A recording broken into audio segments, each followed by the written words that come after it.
Assalamualaikum warahmatullahi wabarakatuh. Alhamdulillahirabbil Waalaikumsalam alamin. warahmatullahi wabarakatuh. Alhamdulillahirabbil alamin. Wassalatu wassalamu ala asrafil anbiya'i wal mursalin wa ala alihi wa sahbihi ajmain. Amma ba'du. Selamat pagi para peserta video Zoom yang saya muliakan. Saya dari pihak Direksi Rumah Sakit Ibnu Sina menyampaikan terima kasih yang sebesar-besarnya atas kepesertaan di dalam video Zoom ini untuk bersama-sama kita mendengarkan acara atau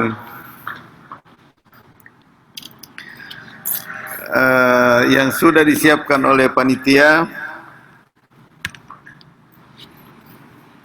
yang berjudul Paradigma Terkini Penanganan Kanker Payudara. Tentu kita semuanya sama mengerti bahwa kanker payudara ini adalah sebenarnya bisa bersahabat dengan kita semua pada saat kita menemukannya sedini mungkin. Oleh karena itu, pihak Rumah Sakit Ibnu Sina menginisiatif penanganan kanker payudara ini agar bisa dimengerti oleh para petugas kesehatan, terutama dan para ibu-ibu sekalian, terutama teristimewa kepada yang hadir pada video Zoom ini.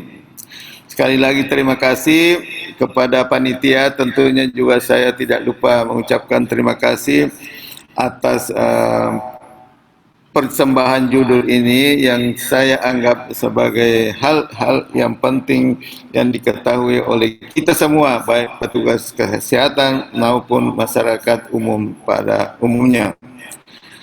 Selamat mengikuti. Assalamualaikum warahmatullahi wabarakatuh.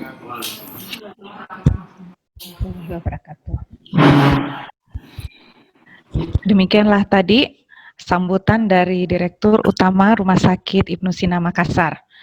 Sekarang kita akan berkenalan dengan pemateri kita.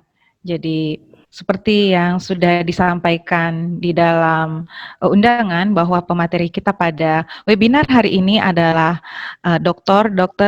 Irwan Gunawan, spesialis bedah onkologi.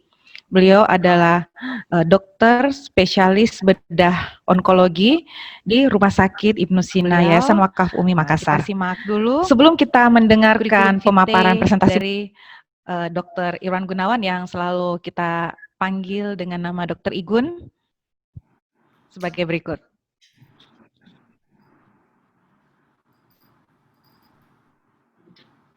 Ya, dan memang saya sekarang ini lebih fokus ke penanganan breast. Sekarang ini memang saya definitifnya pegawai di Rumah Sakit Wahidin dan beberapa rumah sakit yang kami berpraktek, termasuk salah satu yang di Ibnu Sina. Mungkin itu saja kali ya. Betul. Iya, iya dok. Ya oke. Baru muncul slide-nya dok. Iya. Ya, ini ya. Barangkali ada beberapa peserta, tapi dok ini dari luar Makassar ya, peserta kita. Jadi ini fotonya, siapa tahu ada yang melihat Dr. Igun di media sosial seperti ini ya. Ini pengalaman kerja Dr. Igun ini sudah waduh, jam terbangnya ini sudah tinggi sekali, terutama dalam hal tumor dan kanker ya, terutama kanker payudara sekarang ini. Ya. Dan Dr. Igun juga ini untuk kegiatan yang berhubungan dengan kedokteran. Dr. Igun juga ini sekedar informasi, beliau juga aktif di berbagai kegiatan sosial, termasuk tidak tanggung-tanggung turun juga jadi tim relawan. Jadi ini salah satu bukti bahwa biarpun dokter yang sudah sibuk pun itu tidak menutup kemungkinan juga bisa aktif di berbagai kegiatan sosial. Ya, nah langsung saja kita akan mendengarkan pemaparan materi dari Dr. Igun tentang penanganan terkini kanker payudara. Silakan, Dok.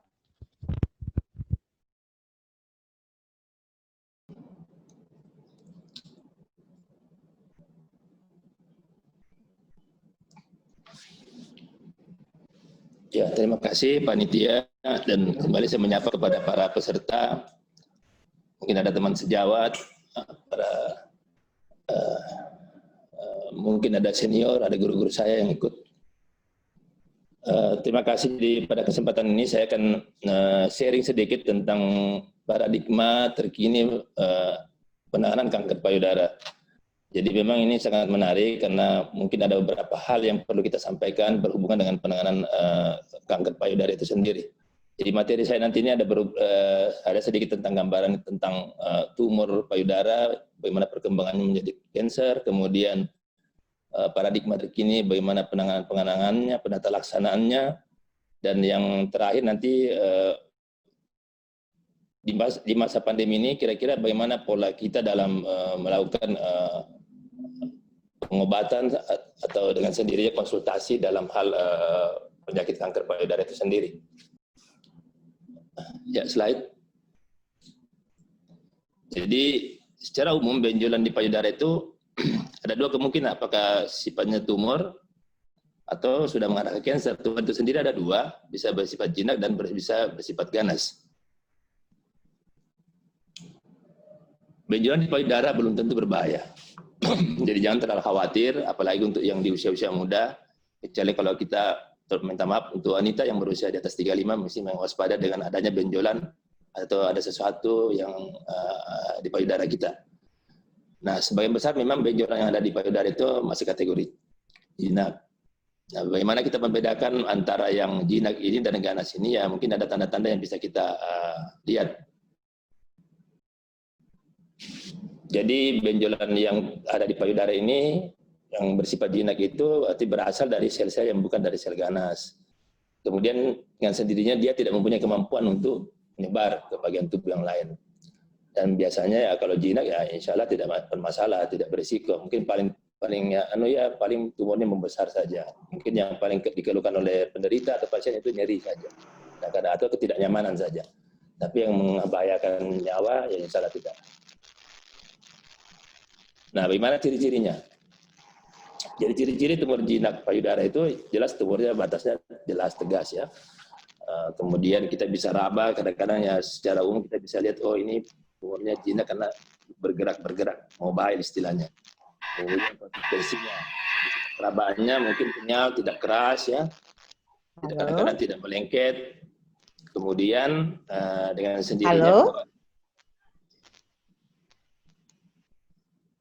sendirinya, tidak ada tanda-tanda bahwa benjolan itu menyatu dengan jaringan di sekitarnya.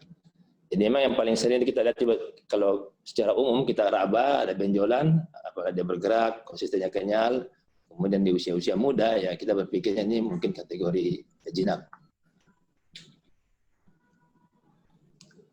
Nah, jenis-jenisnya ada beberapa macam yang sering yang kita dapatkan, mungkin agak kecil sedikitnya tulisannya ya. Yang paling umum itu ada namanya fibroadenoma. Jadi kalau ini fibroadenoma, memang kalau secara umum kalau ditemukan pada usia-usia muda, 20 tahun ya, itu biasanya kita observasi saja. Tidak usah langsung ditindaki. Kecuali ada kecenderungan tumor itu ini membesar dalam beberapa bulan atau beberapa tahun terakhir ini ada kecenderungan makin membesar. Nah, mungkin itu butuh pemikiran untuk dilakukan tindakan. Tapi kalau dia dalam usia-usia muda, kemudian ukurannya kecil, itu tidak apa-apa kita observasi saya dulu. Minimal kalau memang sudah teraba, kita raba apakah masih ada atau tidak. Kalau memang kita menilainya dengan perabaan tidak ada, ya paling bagus kita melakukan USG rutin. Nah, kemudian ada namanya fibrokistik. Kalau fibrokistik ini ya berhubungan dengan siklus menstruasi biasanya, dia hilang timbul. Ya, ini juga kategori yang kita bisa observasi, kita lihat perkembangannya. Jadi kalau memang kita tidak bisa melakukan pengerabaan, ya paling bagus itu USG. Jadi sebenarnya USG itu jadi andalan kita untuk melakukan kontrol terhadap keadaan di payudara kita. Ya, cuma memang ini pemeriksaan USG ini sangat dependent operator ya. Kemudian ada namanya kista payudara. Nah, kista payudara ini kadang-kadang memang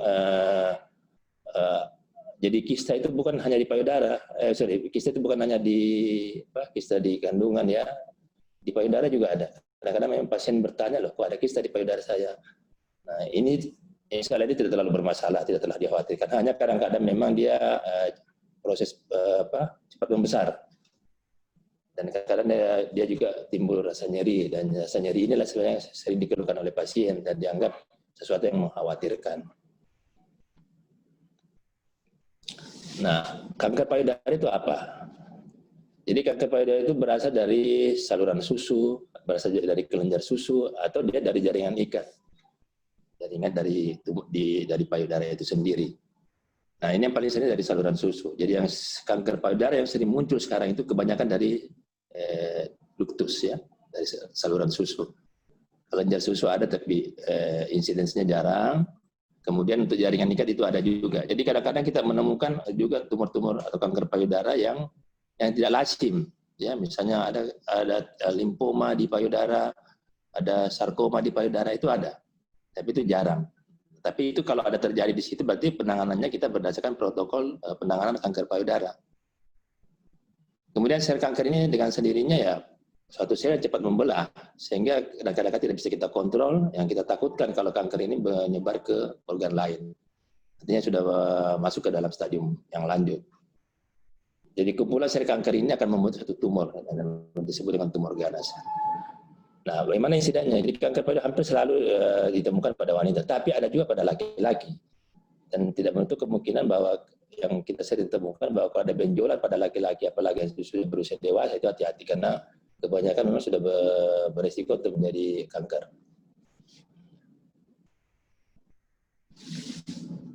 Ya, jadi memang insidennya itu sering pada wanita. Dilaporkan bahwa setiap tahun ada 39.000 kasus keganasan ini kanker payudara ini. Jadi kira-kira ada 26 kasus dari 100.000 wanita. Nah, yang sedihnya kita karena khusus untuk di Indonesia termasuk di Makassar yang datang berobat ke kita itu rata-rata stadium lanjut. Ya, stadium lanjut ada dua, apakah lanjut lokal dalam artian yang sudah bergejala berat ya, kondisi kadang-kadang pasien biasa keluhannya ke kita itu karena nyeri payudara atau luka di payudara atau payudaranya terasa berat besar sekali atau berbau, nah itu. Atau dia sudah mengalami menimbulkan keluhan di organ lain, misalnya dia ada metastasis di paru, keluhannya sesak, batuk, atau ada perut kembung, ada metastasis di hati, atau kadang-kadang yang tidak jarang juga ya metastasis di otak, ada sudah keluhan-keluhan gangguan kesadaran, ya, kadang-kadang matanya juling. Nah, itu yang datang ke kita, ke umumnya begitu.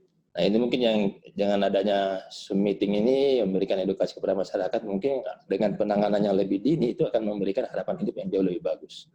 Kemudian ya dengan sendirinya bahwa dengan mendeteksi kanker payudara ini secara dini, kemudian menurunkan faktor risiko, ya mudah-mudahan ke depan insiden ini makin bisa kita turunkan pada keadaan insiden kanker payudara yang sudah menempati ranking pertama dari keganasan pada wanita.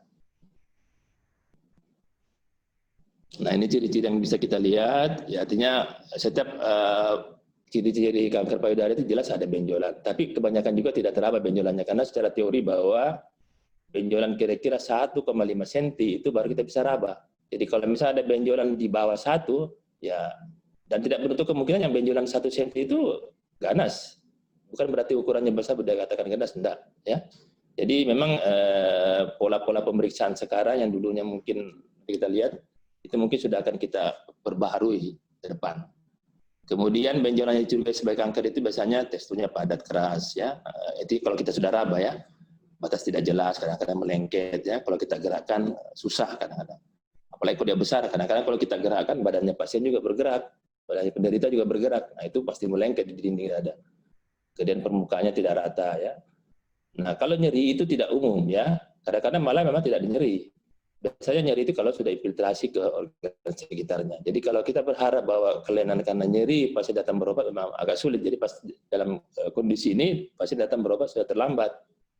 Nah, itu makanya tidak kebanyakan memang wanita menganggap benjolan itu sesuatu yang lumrah. Nanti ada keluhan nyeri atau ada gejala yang berat baru dikatakan ini suatu masalah. Nah, ini yang sering datang ke kita. Kayak gini-gini. Ya, syukurnya kalau memang yang lokal advance begini, ya masih penyebarannya secara lokal, ya belum menyebar ke dalam, menyebar ke organ dalam, ya mungkin masih bisa kita tangani dengan harapan bahwa ya otomatis penata laksananya juga pasti akan lebih komprehensif, ya, lebih modalitas lebih banyak yang kita gunakan. Yang kebanyakan ya operasi-operasi begini sudah operasi yang advance, artinya butuh tindakan-tindakan yang lebih ekstrim, sehingga kadang-kadang pasien sudah begini kondisinya, kadang-kadang kita lakukan operasi-operasi menutup defek yang besar itu, kadang-kadang kita ambil dari jaringan di sekitarnya. Nah, ini beberapa yang sering kita dana. Ini kalau sudah begini kondisinya, itu sudah otomatis kita harus masuk ke dalam kategori kemoterapi. Ya minta maaf, apa boleh buat, karena ini sudah begini kondisi dan ada jalan lain. Karena secara teori kalau kita sembuhkan dalam keadaan dini, itu ada kriteria bahwa bisa kita tidak lakukan kemoterapi. Tapi kalau dengan begini, otomatis kita harus melakukan neoadjuvan kemoterapi. Dan memang sekarang paradigma neoadjuvan kemoterapi terus berkembang, karena dianggap bahwa dengan neoadjuvan kemoterapi ini angka kesembuhan akan makin meningkat. Nah, ini yang kita tutup matanya ini laki-laki. Jadi ada benjolan pada payudara yang kebanyakan memang sudah kategori ganas, ya. Jadi memang kadang-kadang juga dianggap terutama untuk laki-laki, hal-hal yang ada di daerah titiknya itu, puting itu dianggap biasa saja, padahal itu sebenarnya suatu hal yang berisiko.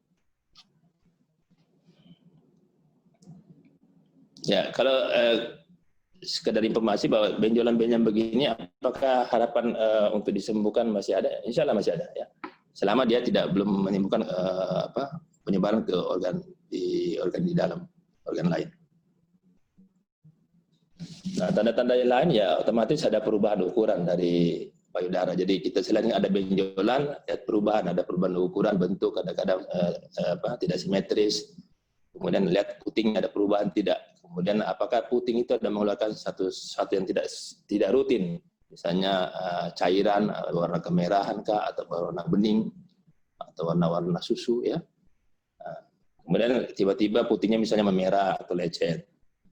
Kemudian ada bengkak misalnya, atau ada benjolan di sekitar ketiak, apakah di ketiak atau di daerah-daerah leher, ya. Itu hati-hati, berarti ada sesuatu. Dan kadang-kadang memang pembesaran kelenjar getah bening istilahnya ini tuh kadang-kadang muncul lebih dulu dibanding tumor primernya. Seperti saya bilang tadi, tumor primernya tidak teraba.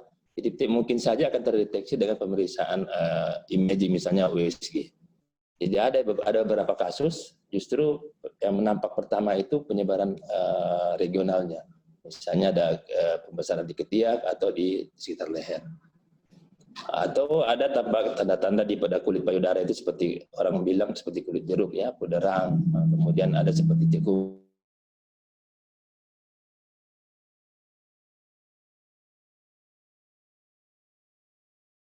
Ada simetris. Kemudian waspada pada kasus-kasus di mana putingnya itu sering gatal, merah, kemudian tiba-tiba luka. Nah, kadang-kadang kita tidak raba benjolan di bawahnya. Karena memang biasanya benjolannya letaknya intraduktal atau memang kecil, tapi sudah bergejala menimbulkan gangguan dan kelainannya seperti yang kita lihat di gambar. Nah, itu disebut dengan paget. Jadi ada dua, ada yang non paget, ada yang paget. Kemudian gambar sebelahnya itu ada kita lihat seperti jeruk, puderang, kemudian dimpling tertarik puting kulitnya. Ya, ini ya seperti lesung pipi, ya. Tapi dia letaknya di payudara. Kalau mungkin di wajah kita ya mungkin lebih cantik kelihatan, tapi kalau di payudara hati-hati, waspada. Nah, kemudian ada puting retraksi, ya, hati-hati. Kita mesti perlu waspadai semua itu tanda-tanda lokal, tapi ya ini sebenarnya sudah termasuk kategori lambat dalam hal tumor, karena ini sudah bisa dikategorikan sudah lokal advance, jadi masuk sudah kategori stadium sedang-sedang ya. Yang sebenarnya yang paling bagus itu ya terdeteksi sejak dari awal, terutama dengan pemeriksaan imaging. Ya seperti ini jelas ada benjolan ya. Nah, kunci kesembuhan bahwa dengan tanggap atau kita deteksi lebih awal terhadap kanker ini akan jauh memberi peluang terhadap angka kesembuhan dan penyakit ini semakin besar untuk bisa kita sembuhkan, insya Allah. Nah, ada cara deteksi dini. Nah, ini yang sering kita lakukan sebelum-sebelumnya, itu mungkin ya program-program PKK kadang-kadang memberikan bagaimana kita melakukan pemeriksaan payudara sendiri, ya. Cuma ya secara ada juga istilah, jadi sadari itu misalnya pemeriksaan payudara kita sedang rutin melakukan pemeriksaan di sendiri di rumah, misalnya habis dengan harapan bahwa dilakukan setelah siklus beberapa hari setelah siklus menstruasi selesai. Jadi memang kita rutin raba sendiri ya. Cuma kadang-kadang kalau kita berharap terus cuma meraba ya itu kita juga kadang-kadang tidak terlalu selektif melakukan perabaan, mungkin sekedarnya saya dipegang-pegang, padahal kalau untuk meraba itu harus ada prosedurnya, bagaimana tahapannya, seperti itu. Kemudian ada juga namanya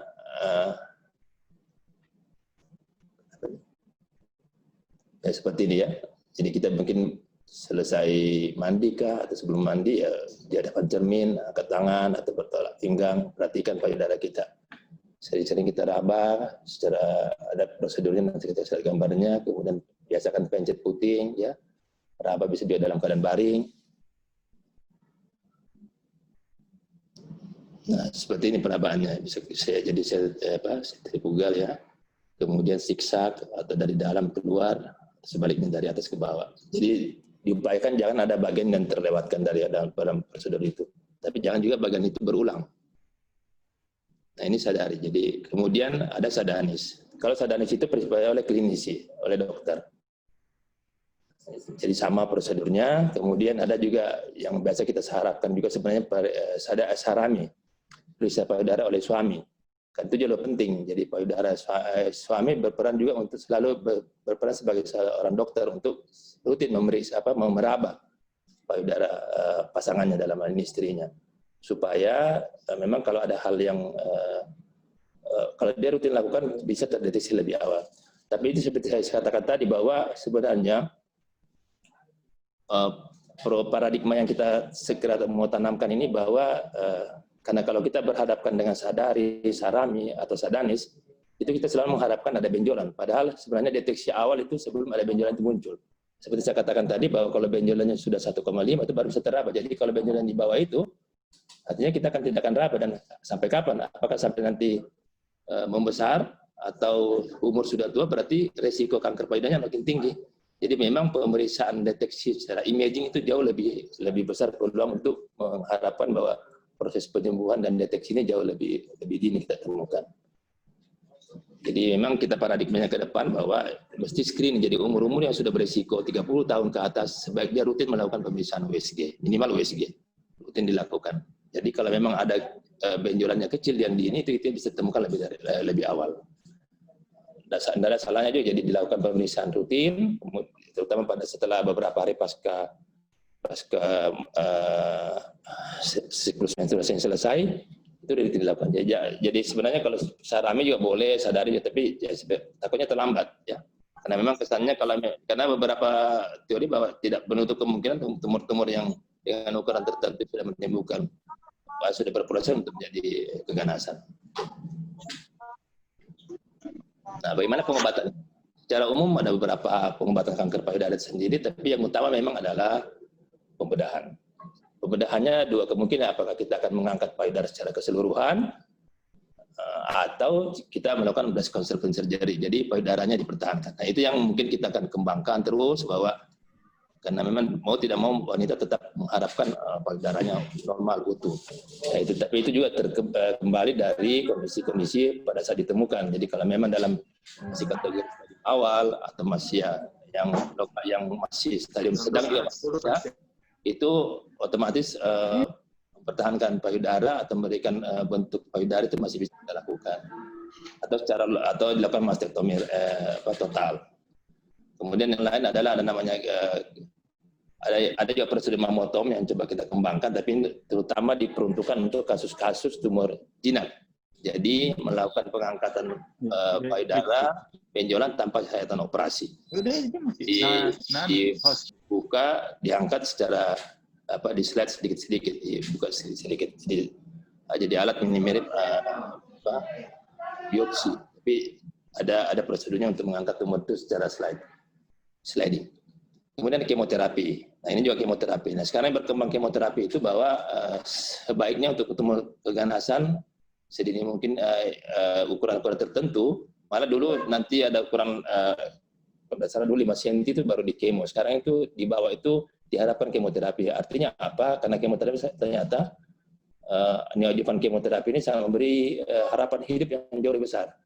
Misalnya ada tumor payudara, kanker payudara, kita kemoterapi. Pada saat kita kemo, misalnya dia responnya bagus, tumornya mengecil atau kadang-kadang hilang, berarti pasien ini sangat responsif dengan kemoterapi. Beda kalau dulu-dulu misalnya setelah operasi baru kita kemo. Tidak ada patokan kita bahwa apakah kemoterapi ini bermanfaat untuk pasien. Karena bisa saja mungkin tanpa di kemo pasien akan lebih bagus, tapi karena kita kemo malah mungkin menurun karena tidak ada patokan kita. Nah itu satu. Yang kedua memang namanya juga penyakit sistemik, berarti pengobatan sistemik juga tetap akan kita upayakan dan kita harapkan bahwa kemoterapi itu akan memberi harapan hidup yang jauh lebih bagus. Kemudian radiasi itu untuk memberikan kontrol terhadap lokoregional, ya. Kemudian terapi hormonal. Nah ini yang jadi terapi hormon itu juga diperuntukkan untuk kasus-kasus di mana hormonal dependennya kuat. Ya, jadi tidak selalu bahwa penyakit kanker payudara itu kita kemoterapi, tidak. Kalau memang hormonnya kuat dengan pemeriksaan HK, IHC itu jauh lebih bagus. Malah kita akan melakukan kesalahan jika memang dengan hormonal dependen kuat dengan faktor-faktor yang lain, prognostik yang lain yang kita nilai itu sangat memenuhi syarat hormonal, kita lakukan kemoterapi, malah itu keliru, ya. Ya, bagaimana paradigma terkini sebenarnya kita harapkan bahwa perkembangan ilmu kedokteran itu sangat pesat, termasuk dalam hal ini penanganan kanker payudara. Jadi setiap tahun muncul publikasi bagaimana terbaru itu tentang penata laksanaan kanker payudara sendiri. Jadi mungkin ya teori-teori lama sudah tidak terlalu relevan untuk saat ini. Ya, penelitian terbaru memberikan kontribusi sumbangan bahwa penata laksanaan itu payudara itu jauh lebih komprehensif dengan menggunakan modalitas terapi yang jauh lebih update. Kalau dulu ya, dokter dianggap sebagai manusia setengah dewa yang menentukan segalanya, memiliki hak prerogatif. Jadi pasien ya akan pasrah. Tapi dengan pola sekarang ini kita berharap bahwa pengobatan yang optimal itu dengan mengakomodir keinginan pasien. Misalnya kalau dia pasien muda, mengidap kanker payudara, belum punya anak, apakah masih memungkinkan tidak mempunyai anak? Nah itu yang kita upayakan, kita diskusikan tapi dengan harapan bahwa data-data yang berhubungan dengan pasien itu kita punya. Jadi pemeriksaan patologinya, pemeriksaan IHK-nya, faktor pengasuhan kita nilai. Apakah memang pasien ini memungkinkan untuk masih mempunyai anak? Atau misalnya untuk prosedur operasi dengan pasien-pasien muda, kita sangat berharap untuk tidak melakukan pengangkatan payudara. Artinya pengangkatan dengan breast conservation surgery, prosedur breast conservation surgery itu kita mengharapkan angka harapan hidupnya jauh lebih bagus dengan situasi psikososialnya jauh tetap terjaga. Kemudian kita berharap bahwa dengan prosedur breast conservation surgery ini angka kesembuhan juga tetap tinggi. Maka idealnya saudara dokter itu harus memberikan penjelasan kira-kira terapi yang apa yang akan dilakukan, apa efek sampingnya, dan kemudian kita melibatkan pasien itu sendiri dalam pengambilan keputusan. Tapi bukan mempengaruhi keputusan kita, tidak. Tapi kita memberikan alternatif keputusan, alternatif tindakan dengan pertimbangan-pertimbangan tertentu. Nah, untuk teknik diagnostik, ya, dalam hal ini diagnostik kanker payudara, memang yang kita bisa sering temukan dilakukan itu ada sebut dengan biopsi. Jadi sebenarnya disarankan sekali itu melakukan prosedur biopsi yang disebut dengan core biopsi. Apa keuntungannya? Bahwa core biopsi itu tidak bisa dilakukan cepat, murah, dan efek samping minimal karena lesi yang luka yang kita lakukan cuma sedikit. Kemudian yang kedua, tapi dengan guiding OSG. Makanya tadi bahwa untuk tumor-tumor yang kira-kira tidak teraba, dengan core biopsi ini kita bisa lakukan. Sehingga bisa ketahuan penyakitnya jauh lebih dini tanpa harus mengangkat tumor itu dulu. Ya. Tapi kalau ukuran tumornya di bawah di bawah 2 cm ya mungkin tidak apa-apa kita lakukan prosedur open biopsi. Tapi untuk kasus-kasus yang agak besar disarankan untuk dilakukan core biopsi supaya seperti tadi meminimal efek samping, meminimal spreading dari tumor, kemudian efek samping juga minimal, dan bisa kita lakukan diagnostik pre hospital.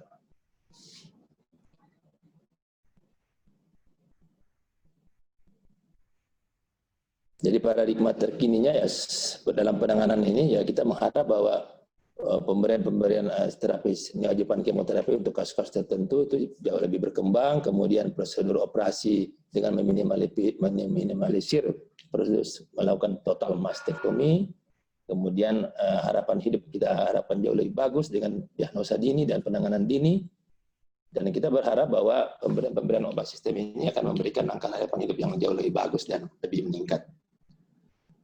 Jadi ini paradigma terutama kemoterapi ini yang jadi momok di masyarakat sekarang, karena kadang-kadang masyarakat juga belum tahu kemoterapi itu kayak apa, ditambah dengan kasus-kasus di mana yang mereka sering lihat kebanyakan meninggal karena katanya kemoterapi, padahal memang kondisi pasien memang sudah berat ya. Jadi tapi memang kalau sudah berat apalagi sudah stadium lanjut, memang prosedur paliatif itu salah satunya ya kemoterapi, tapi nanti kadang-kadang jadi momok itu kemoterapi dianggap yang menyebabkan kematian daripada pasien.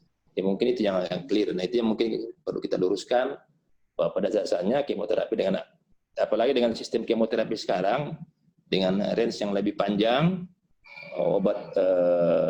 jumlah obat dikurangi, tapi efeknya maksimal. Nah, itu. Jadi efek maksimal yang diharapkan, tapi efek sampingnya yang diminimalisir. Ya ini tadi yang berhubungan dengan breast cancer. Jadi bagaimana kita selalu berupaya untuk mempertahankan payudara untuk kasus-kasus kanker payudara yang memang masih memungkinkan untuk itu. Jadi dengan demikian ya secara psikososial dari aspek estetik pasien merasa lebih percaya diri. Nah dengan teknologi pembedahan yang ada sekarang ini, teknik ini sangat terbuka, sehingga body image dengan rasa percaya diri terhadap oleh pasien dengan pasangannya akan jauh terjaga, karena ya mungkin ada memang beberapa masalah untuk pasien-pasien dengan kanker payudara, sedikit ada problem keluarga karena ya mungkin payudaranya sudah tidak lengkap dan sebagainya. Nah, bagaimana di era pandemi, masa pandemi ini? Bagaimana konsultasi pasien, bagaimana kita melakukan pengobatan? Ya, karena terus terang ya sedikit laporan ada beberapa pasien saya yang tidak tertolong lagi karena ketakutan untuk melakukan pengobatan di rumah sakit, terutama ke Makassar, apalagi di era PSBB. Jadi ada namanya telemedicine, jadi suatu prosedur penggabungan teknologi informasi dan kepakaran ini dalam hal pelayanan kesehatan. Ini sudah lama berkembang, hanya mungkin sekarang lagi lebih populer lagi karena dengan kondisi pandemi ini. Jadi pada saat sejumlah daerah melakukan PSBB, kemudian berlakunya WFH, distancing psikososial dan fisikal, dan rasa kekhawatiran terhadap kondisi COVID, maka peran telemedicine ini jauh lebih bagus. Sehingga penanganan pasien tetap akan terlayani, tapi ya dan kekhawatiran ini juga akan teratasi karena pasien bisa tidak melakukan kontak langsung dengan dokter. Ya, seperti ini yang kita bisa lihat, bagaimana bisa dilakukan virtual komunikasi, konsultasi. Sekarang juga bisa ada lewat keluar WA, kemudian bisa lewat prosedur untuk rumah sakit tertentu yang sudah memiliki fasilitas itu. Seperti ini kita bisa lihat gambarnya, melakukan konsultasi dengan dokternya. Nah, untuk obatnya sendiri seperti contohnya untuk kasus-kasus kanker payudara dengan pengobatan hormonal terapi, ya bagaimana pasien bisa diinfokan bahwa obatnya sudah habis, bisa dilanjutkan. Ya saya kira untuk kasus-kasus pemberian hormonal terapi, pasien tidak perlu datang, tidak perlu ketemu dokternya, karena biasanya sih alhamdulillah untuk hormonal ini efek samping hampir tidak ada lah. Jadi bisa langsung dilanjutkan dengan pengobatan daripada pasien datang ke poli atau rumah sakit dengan risiko terpapar atau terkena COVID yang jauh lebih besar. Jadi bisa dilakukan konsultasi ke dokternya, komunikasi, bisa juga langsung direct ke farmasi yang bisa memberikan pelayanan itu, atau melalui konsultasi di rumah sakit, dari rumah sakit nanti yang membackup untuk melakukan konsultasi ke farmasi dan selanjutnya memberikan arahan untuk dilakukan pemberian obat ke pasien. Cuma memang yang masih perlu dipikirkan ini tentang bagaimana prosedur yang berhubungan dengan BPJS ini, bagaimana pengklaimannya dan seterusnya. Itu mungkin nanti bagian dari rumah sakit yang akan melakukan pemikiran untuk hal itu, untuk didiskusikan dengan pihak-pihak terkait. Ini alur rawat jalannya, jadi pasien registrasi, kemudian mengisi rekam medik, kemudian konsultasi via media digital ke dokter, kemudian kalau dibutuhkan pemeriksaan lanjut penunjang dilakukan pemeriksaan dengan ekspertis bisa langsung dikomunikasikan ke dokternya. Jika tidak ada masalah, obat bisa dilanjutkan, selanjutnya diberikan terapi lewat farmasi dan dari farmasi nanti akan mengirimkan obatnya ke pasien yang bersangkutan, atau ada hal teknis yang bisa dilakukan tanpa harus datang ke rumah sakit atau ke poliklinik. Nah, jadi keunggulannya telemedicine ini, jadi pelayanan kesehatan akan lebih berharga, menghindari konsultasi gratis, tapi berisiko malpraktek. Kemudian alur pelayanan kesehatan akan lebih mudah karena untuk kasus-kasus penyakit kronis tidak perlu menunggu lama pasiennya di poliklinik. Kemudian bisa juga ada konsultasi, apalagi melakukan gerakan WFH, konsultasi dari rumah dimanapun. Jika memang ada kelanjutan obat bisa langsung konsultasi ke bagian farmasi rumah sakit. Kemudian menekan angka false emergency, artinya saat ini ya banyak juga pasien yang sebenarnya tidak emergensi, tidak perlu penanganan di IGD, langsung datang ke IGD karena menghindari antrian penuh di praktik atau di poliklinik. Nah, angka kepuasan pasien ya tidak perlu bergelos bekerja, tidak pusing dengan macet, cari tempat parkir dan seterusnya, dan tidak takut juga bertemu orang sakit di tempat di rumah sakit yang dirisiko dengan penyakit menular, karena kita bisa tetap melayani konsultasi kesehatan dengan penanganan juga tanpa risiko-risiko tersebut di atas. Tetapi memang disarankan bahwa untuk konsultasi itu konsultasi lanjutan, bukan yang pertama. Jadi untuk tes pertama biasanya kita tetap harus ketemu dengan pasien untuk memberikan diagnostik yang jauh lebih akurat. Tapi untuk penanganan kelanjutan terapi, rawat jalan itu mungkin bisa dilakukan dalam prosedur telemedicine ini. Ya, demikianlah yang bisa saya sampaikan. Sedikit ini ada pesan dari sponsor Nutrikan. Jadi untuk pasien-pasien penderita kanker payudara, ini ada Nutrikan, ini ada susu yang direkomendasi untuk penderita kanker payudara. Dengan komposisi demikian, kemudian tinggi energi, tinggi protein. Jadi untuk biasanya yang dengan pasien-pasien yang kanker payudara yang menjalani prosedur kemoterapi, biasanya itu malas makan. Dan ini dengan adanya susu ini bisa terpenuhi nutrisinya, energi dan protein. Kemudian tinggi BCAA-nya yang akan meningkatkan appetite-nya, kemudian omega 3-nya, antioksidan dan seterusnya. Nah, sedia Nutrikan ini sendiri ada yang jeruk, ada yang stroberi. Konsumsinya 3 kali sehari per oral per sonde.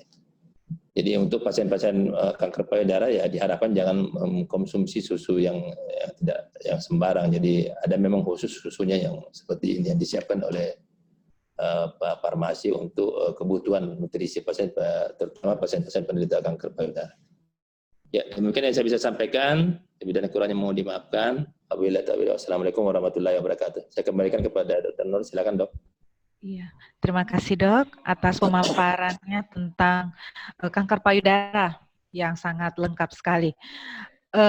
Sekarang kepada para peserta webinar, kami berikan kesempatan untuk bertanya. Silahkan ketik di kolom chat apabila ada pertanyaan.